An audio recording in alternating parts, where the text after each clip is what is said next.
करते पहाड़, पलायन और पीड़ा। उत्तराखंड जैसे इस छोटे से पहाड़ी राज्य में आज ये दर्द नासूर बन चुका है। जब से इस राज्य की स्थापना हुई तब से लेकर आज तक सरकारों ने इसे रोकने के लिए कोई ठोस नीति नहीं बनाई। और आलम यह है कि अब राज्य के ज्यादातर सीमांत क्षेत्र सबसे ज्यादा पलायन की मार झेल रहे हैं। पलायन की ये मार अब न सिर्फ राज्य की अंतर्राष्ट्रीय सीमाओं के लिए खतरा बन रही है, बल्कि पहाड़ की संस्कृति पर भी तलवार अटक रही है। पेश एक रिपोर्ट।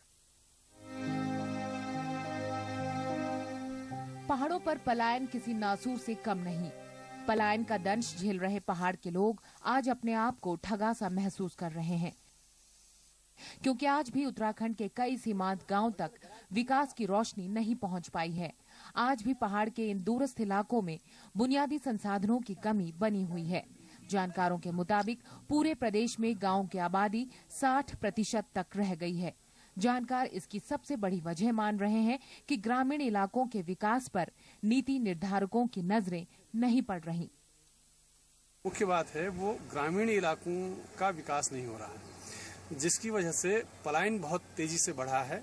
पिछले 12 साल में समझिए कि सरकार के आंकड़े कहते हैं कि 1700 गांव जो है लगभग बेघर हो चुके हैं। वहीं अकेले पिथौरागढ़ जिले की बात करें तो ये जिला आपदाग्रस्त जोन 5 में आता है। इस जिले के 71 गांवों की 1,20,000 से अधिक की आबादी धारचूला और मुनस्यारी जैसे संवेदनशील इलाकों में रहती है, जिन्हें सबसे ज्यादा विस्थापित करने की जरूरत है। खासकर बरसात के समय इन इलाकों में रहने वाले लोगों को अपनी जिंदगी बचाने का डर सताता रहता है। इन इलाकों में रहने वाले लोगों का कहना है कि सरकार ने आपदा नीति तो बना दी, लेकिन सरकारें विस्थापन की नीति बनाने में असफल रही हैं। ये लोग कई बार विस्थापन की मांग कर चुके हैं, लेकिन लाख गुहार लगाने के बावजूद भी राज्य सरकार सुध नहीं ले रही। सरकार के इस रवैये से ग्रामीण आहत हैं। आज देखो यहाँ पे हमारे वहाँ पे जीना मुश्किल हो रहा है। हर बरसात में देखो मांगती तो हमारा बिल्कुल दब ही चुका है। जो मांगती तो गए वो बिल्कुल दब चुका है। हमारा एक तोक है तांगपुल करके, वो खिसक रहा है और पूरा तांगपुल मांगती दब चुका है। तो देखो इतने बार हम गुहार लगा रहे हैं कि हाँ, देहरादून हम लोग 50 बार चले गए, सारे मंत्री सारे मुख्यमंत्री से हम कितनी बार मिल चुके हैं कि अब तो हमें शर्म आती है। बट आज तक देखो इतना लंबा टाइम होने के बावजूद भी आज एक कार्रवाई आगे नहीं बढ़ी है। बहुत दुख और शर्म की बात है।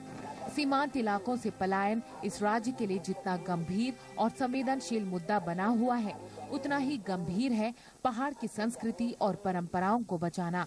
जिन इलाकों में लोग हजारों सालों से रह रहे हों, वो इलाके आज जिस गति से खाली हो रहे हैं, वो वाकई चिंता की बात है। जीवन को बचाने की जद्दोजहद में जब जमीन ही धंसने लगे, तब उम्मीद की सारी नजरें सरकार पर टिकी नजर आती हैं, लेकिन सरकार के पास इनके विस्थापन की कोई नीति ही नहीं है। सीमांत में रहने वाले लोगों की जिंदगी कुछ यही बयां कर रही है। पिथौरागढ़ से कोमल मेहता, जी न्यूज, उत्तराखंड।